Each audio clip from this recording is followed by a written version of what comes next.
تلفن ها نماز اوسل کردیان، نماز اوسل کردیان، تحقیر کردگی هستن آداب نمازخانی و باز همین مسلمان ها در تلفن هاشان نوشته گوش بکنن تماشا میکنن. آخرش ولدالی مایکو همین جاره همجرا ولدالی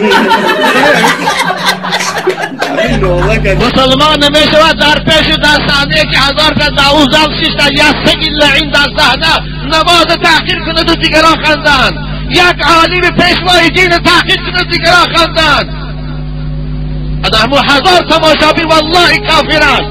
من فتوا بدم از این منبر رسول اکرم، من فتوا بدم که بگه کافر گفتن اجازه علما نیست.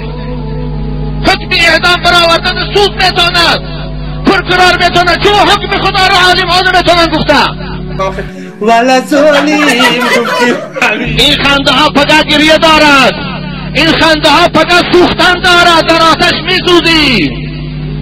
شما الله اقل یک ارتیسی سگ یک تفلی زنید اول پادشاه نیست ولی پرزیدنت نیست، یک سگ است دستانی، یک سگ بس سر بازی بکند هوایت زنید. نگذارید این تا تحقیر کنند.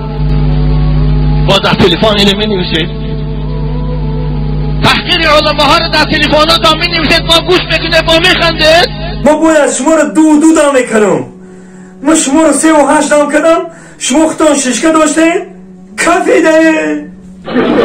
ناموسی شما، ناموسی دیانتی شما دین تا تحقیر کنند، پیشواهای دین تا تحقیر کنند، احکام های دین تا تحقیر کنند. شما جم این برای رکلام های ولی متدع پولون میکنند تحقیر کنند. با شما در نوار تلفن تان گیرد و با اون تماشا کنید. یعنی مسلمانیتان، چنین ناموس اسلامیتان، چنین دیانت داریتان واقع حیوان میشید شما. این آداس پیغمبر به ما تعلیم داده است.